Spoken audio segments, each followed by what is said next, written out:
It's now been 6 years since I quit my job as a medical doctor when I was asked to cover a shift and spend an additional 6 hours after my shift had normally ended to cover someone. When you cover a shift, you get paid like 1.5 times your normal hourly rate. But the issue is that then you're going home at like 11 p.m. You have to be in at work again 6:30 the next day. You're going to be sleep deprived for the rest of the week. And what do you get out of it? Like an extra $100? What I realized is that I'm never picking up these extra shifts because I'm never saying that that money is worth it for my quality of life. So actually, why am I even coming into work on a normal day when I feel like the money double is not worth it? And so I started thinking, like, when I go to work, is that what I want to be spending my time doing? And I realized no, like, I would rather be sick to have a legitimate reason to not go into work. And so this feeling of just dreading work made me realize that I was holding on to this idea of career progression or salary as a way to compensate for the fact that I'm not spending that time of my life doing the thing that I really wanted to do. My name is Frances May Harden. I'm a 33-year-old ENT surgeon, and I'm leaving medicine for good.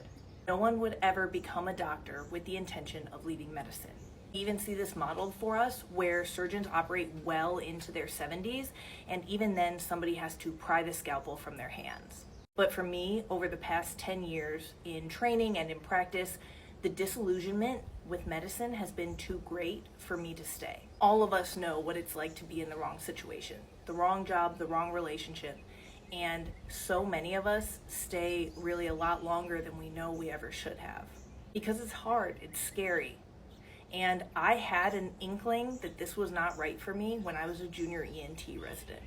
But the thing is that back then, I was not brave or creative enough to leave. So I just kept my head down and I finished training and went on to become an attending.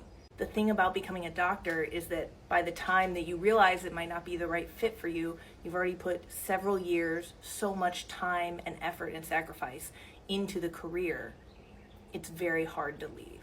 I'm making this announcement for every person who's ever felt guilty for even for a moment questioning or doubting their profession. And I'm excited to announce that I've changed. I'm brave and creative enough, and so I'm leaving.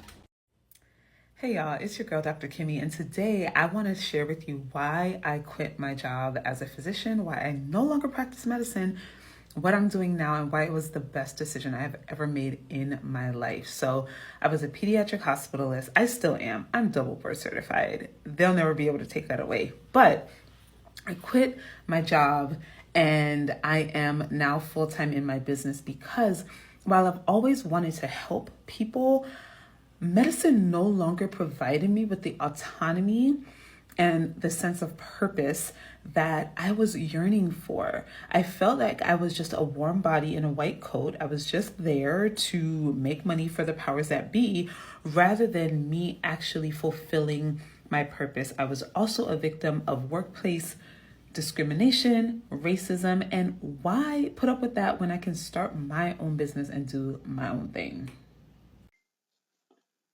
Hi. I want to talk about doctors leaving the practice of medicine. I practiced medicine for 50 years, and I'm a bioethicist. In my opinion, the hospitals believe that they can replace us with nurse practitioners and PAs, but they will leave eventually because the problem is the same. Many people who are leaving say they always wanted to be a doctor. I believe they always wanted to take care of patients, and now they find themselves taking care of the hospital, the insurance companies, even the lawyers. Insurance companies make us do things against our license, and we have stupid rules like one problem per visit. People don't come that way. Nobody has even just one problem. And even the first thing they say is often the real problem. You might have to ask a little bit to find out the real problem. I believe the medical industry has lost its soul and is losing its heart. Doctors are the face of this broken industry, and we may take the brunt of the anger and blame. And for nurses, it's the same but different. Hospitals treat patients like things, and now they're treating staff like things. We're furniture to be moved around and replaced when we wear out. My physician colleague was told by a hospital administrator, "I don't need you, I need your license." When staff do treat patients like humans, they're going against the current, swimming upstream. Some can do it forever, but many can't. I couldn't. There comes a day when you can't do it anymore. This has been called burnout, but I don't really like that term. It's not really wrong, but it's not right either. It implies that we're weak, we don't measure up. It's a mental health issue. You're sick. I believe that institutions only believe that if they just hired asbestos people, there wouldn't be a problem. So I believe there are many reasons why doctors leave. One of them is moral injury. When you have to watch things being done that go against your moral beliefs, or you are required to do such things yourself, such as patients not getting care, denied by insurance, even a child dying after being denied care, people who can't afford copays and deductibles, and having to prescribe a cheaper medication because a patient can't afford a more expensive one that would work better. We may feel we're a square peg in a round hole, a human peg in a cold, uncaring world, or a human peg in an inhuman system.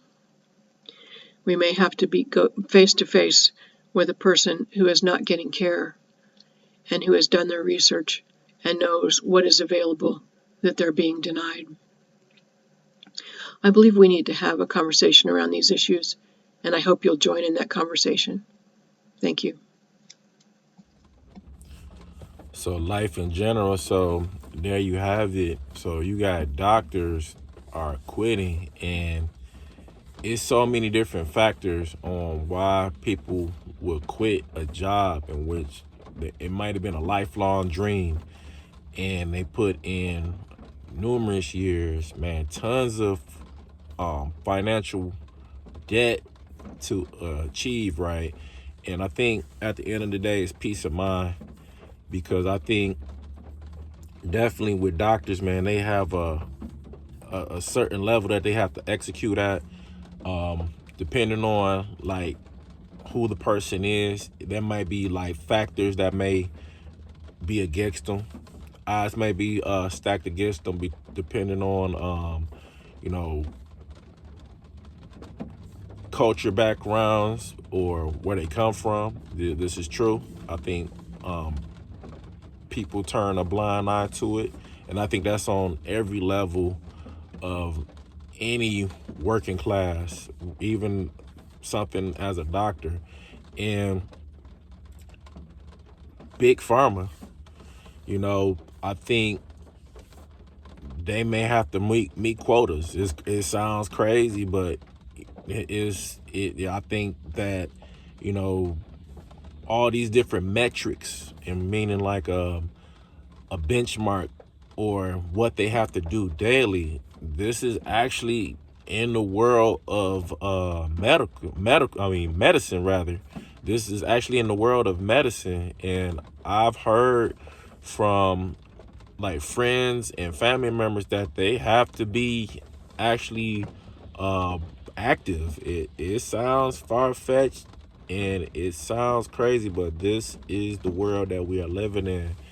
And leave a comment down below if you are a doctor, or if you once held a position in the medical field where you kind of really felt like it really wasn't worth it, and you pretty much kind of said, hey, this is not for me. But I really appreciate y'all listening to what I gotta say, and I'll catch y'all on the next one. Peace.